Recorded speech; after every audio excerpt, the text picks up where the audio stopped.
आज का ये अद्भुत क्रमांक बहुत बहुत चमत्कारिक तथ्यों से जुड़ा हुआ है, क्योंकि आज के इस क्रमांक में हम आपको बताने वाले हैं महाराज जी से जुड़ने के साथ साथ आपके जीवन में महाराज जी किस प्रकार से आपको शिक्षान्वित करके आपके जीवन में सफलता को जोड़ देते हैं। तो आज का क्रमांक बहुत बहुत उत्तम होने वाला है, तो इसीलिए जुड़े रहिएगा आज के क्रमांक से। और आइए चलते हैं आज के इस दिव्य अद्भुत क्रमांक की ओर। जब महाराज जी से आपका जुड़ाव होने लगता है तो महाराज जी आपके जीवन में प्रवेश करके कुछ शिक्षाओं को आपके जीवन में जोड़ देते हैं। जैसा कि हमने कल के क्रमांक में आपके साथ चर्चा की थी कि महाराज जी कैसे हृदय परिवर्तित करके आपसे बहुत से अमूक कार्यों को कराते हैं। आज हम बात करेंगे कि वो शिक्षाएं कैसे महाराज जी आपके हृदय में जोड़ देते हैं और उन शिक्षाओं को कैसे आप समझ सकते हैं, जिससे कि आप अपनी सफलता के और भी समीप हो जाते हैं। तो क्रमबद्ध तरीके से चर्चा करेंगे। आइए बात कर लेते हैं पहले बिंदु के ऊपर। महाराज जी की एक शिक्षा, महाराज जी की एक सीख आपको ये सिखाती है कि जीवन में कौन सी चीज आपको बिल्कुल भी नहीं करनी चाहिए।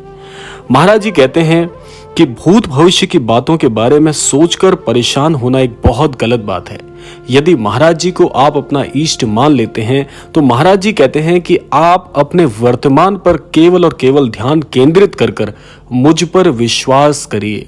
क्योंकि महाराज जी एक ही बात कहते हैं कि यदि आप बहुत ज्यादा नहीं जानते, आप बहुत ज्यादा आध्यात्मिक प्रवृत्ति के व्यक्ति यदि नहीं भी हैं, तो केवल और केवल आपका मुझ पर विश्वास करने मात्र से ही आपके जीवन में आपको सब कुछ हासिल हो जाएगा। इसीलिए महाराज जी जो अपेक्षा रखते हैं अपने भक्त से, वो एक ही अपेक्षा रखते हैं कि आप महाराज जी पर जो भी विश्वास करते हैं वो विश्वास केवल आपको अड़िग रखना है। बस आपके उस विश्वास को बिल्कुल भी ठेस ना पहुंचे, इसका आपको ध्यान रखना है। इसके अलावा आपको वर्तमान पर ध्यान केंद्रित करते हुए अपने कार्य पर पूरी ईमानदारी से ध्यान देना है। जो आपके जीवन में पहले बीत चुका है, उस बीती हुई बात को याद करके अपने आप को दुखित मत करिए। और भविष्य जो कि आपके हाथ में बिल्कुल भी नहीं है, कोई भी व्यक्ति अगले क्षण उसके जीवन में क्या होगा ये बिल्कुल नहीं जानता। तो इसीलिए इन दोनों बातों पर विचार विमर्श करके भी कोई फायदा नहीं। आपके जीवन में आप जो पीछे छोड़ आए हैं उस पर बार बार अपना ध्यान ले जाकर खुद को दुखी करने से कुछ भी नहीं बदलने वाला। और ऐसे ही भविष्य में जो हुआ नहीं है उस पर सोच सोच कर भी स्वयं के मस्तिष्क पर, स्वयं के स्वास्थ्य पर और अपनी विचार शक्ति पर बिल्कुल भी इसका प्रतिकूल प्रभाव मत डालिए, क्योंकि इससे आप अपने जीवन को बहुत खराब कर लेते हैं। यही महाराज जी की पहली शिक्षा है जो कि हमने पहले बिंदु में शामिल की है। केवल और केवल विश्वास के मूल पर आप महाराज जी से जुड़िए। आपके प्रत्येक कार्य महाराज जी के आशीर्वाद से स्वतः ही पूर्ण हो जाते हैं। दूसरे बिंदु में महाराज जी क्या कहते हैं, एक महाराज जी की शिक्षा जो कि बहुत गूढ़ है और बहुत सरल भी है, इसको जो व्यक्ति अपने जीवन में लेकर आता है उसके जीवन में चमत्कार स्वयं ही उपस्थित होने लग जाते हैं। महाराज जी क्या कहते हैं, महाराज जी कहते हैं कि कभी भी किसी व्यक्ति को स्वयं की तुलना किसी अन्य व्यक्ति के जीवन से नहीं करनी चाहिए। यह सबसे बड़ा महापाप है। आइए जानते हैं इसका कारण क्या है और महाराज जी क्या कहते हैं इस पर। देखिए, हर व्यक्ति का प्रारब्ध अलग होता है, हर व्यक्ति के जीवन शैली अलग होती है, हर व्यक्ति की विचार शक्ति भी अलग होती है और हर व्यक्ति का भाग्य भी पूरी तरह से अलग होता है। उसी प्रकार से जब ये सारी चीजें भिन्न होती हैं तो ईश्वर ने हर व्यक्ति के जीवन की योजनाएं भी अलग अलग तरीके से निर्धारित की होती है। इसीलिए हर व्यक्ति की जब सारी योजनाएं अलग हैं, उसकी जीवन शैली अलग है और ईश्वर के द्वारा उसके प्रारब्ध में लिखी सारी घटनाएं अलग अलग हैं, तो आप भला कौन होते हैं कि दूसरे के जीवन से अपने जीवन की तुलना करने वाले। ये सबसे गलत बात है, क्योंकि आप तुलनात्मक रूप से जब एक दूसरे के जीवन को जोड़ते हैं तो आप अपने जीवन को बहुत ही नकारात्मक बना लेते हैं। लेकिन उससे होता क्या है, उससे होता यह है कि इससे आपके जीवन पर तो कोई फर्क नहीं पड़ता और ऐसे ही दूसरे के जीवन पर भी कोई फर्क नहीं पड़ता, लेकिन यहाँ पर एक नकारात्मक विचार शक्ति का जन्म होता है जो कि आप शायद नहीं जानते। जो ये नकारात्मक विचार शक्ति यहाँ पर उत्पन्न हो रही है, ये दूसरे व्यक्ति को तो जीवन में बिल्कुल भी गलत प्रभाव नहीं प्रदान करती, लेकिन ये गलत प्रभाव आपके जीवन से अवश्य जुड़ जाते हैं, क्योंकि इन विचारों को उत्पन्न करने वाले, इनको जन्म देने वाले भी आप हैं, इन विचारों पर ध्यान केंद्रित करने वाले भी आप हैं। और जब ये नकारात्मक विचार हैं तो भला जीवन में सकारात्मक प्रभाव कैसे लेकर आ सकते हैं।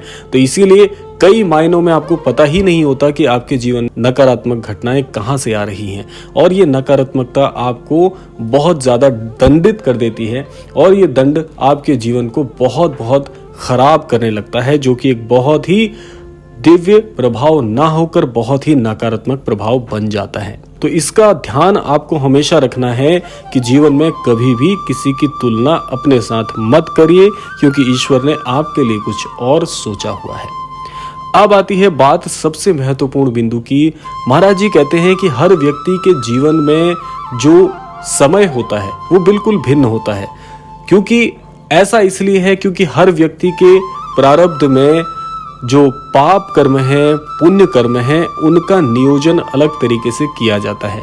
इसीलिए हो सकता है कि जिस व्यक्ति को आज आप सुखी देख रहे हो, उसके जीवन में धीरे धीरे ये सुख ऐसे प्रवेश कर रहा हो जैसे उसने अपने पुण्य कर्मों के क्रम को रचा है, और ये क्रम रचने वाले केवल और केवल आप होते हैं। इसीलिए ईश्वर ने इसको न्यायवित करते हुए हर व्यक्ति के जीवन में पाप और पुण्य कर्मों का पूरा फैसला हर व्यक्ति के हाथ में छोड़ा है। अब जिस व्यक्ति को आप सुखी देख रहे, हो सकता है कि वो व्यक्ति जीवन में पुण्य कर्मों के क्रम को बढ़ाता चला जा रहा हो, इसीलिए उसके जीवन में सुख आ रहे हैं। और यदि आपके जीवन में दुखों का क्रम चल रहा है तो इसको निर्धारित करने वाले ईश्वर नहीं है, बल्कि आप हैं। इसीलिए कहा जाता है कि इस युग को कर्म भूमि बताया गया है। जैसे जैसे कर्म आप करते जाएंगे वैसे वैसे उसके फल आपको जीवन में प्राप्त होते चले जाएंगे। इसीलिए आपको जीवन में सही समय का इंतजार करना चाहिए। हर व्यक्ति के जीवन में समय का क्रम भिन्न हो सकता है उसके पाप और पुण्य कर्मों के आधार पर। तो इसीलिए जीवन में कभी भी निराश होने की आवश्यकता नहीं है, और अपने जीवन में पाप और पुण्य कर्मों से कोई भी व्यक्ति बच नहीं पाया है। इसीलिए जैसे कर्म आप करेंगे वैसे ही जीवन में आपको उसके फल प्राप्त होते हैं। और महाराज जी एक ऐसे अमोघपूर्ण आशीर्वाद से आपके जीवन को पूरी तरह से प्रचुरता से भर देते हैं। यदि आप महाराज जी के सानिध्य में आते हैं तो महाराज जी में इतनी शक्ति है कि आपके पाप कर्मों के जो फल होते हैं उन निष्ठुर फलों को भी महाराज जी क्षमा करने में पूरी तरह से समर्थवान हैं। और ऐसा इसलिए भी है क्योंकि हर व्यक्ति के जीवन में एक सद्गुरु के आगमन का होना परम आवश्यक है। जो व्यक्ति अपने जीवन में सद्गुरु की सही पहचान करके अपने जीवन में उन्हें शामिल कर लेते हैं तो ऐसे लोग बुरे कष्टों से अपने आप को बचाने में पूरी तरह से कामयाब हो जाते हैं। तो ये था आज का अद्भुत क्रमांक। आशा करते हैं क्रमांक आप सभी को अवश्य ही पसंद आया होगा। इसी कामना के साथ विदा लेने का समय भी आ गया है। विदा लेने से पूर्व समय है प्रार्थना का।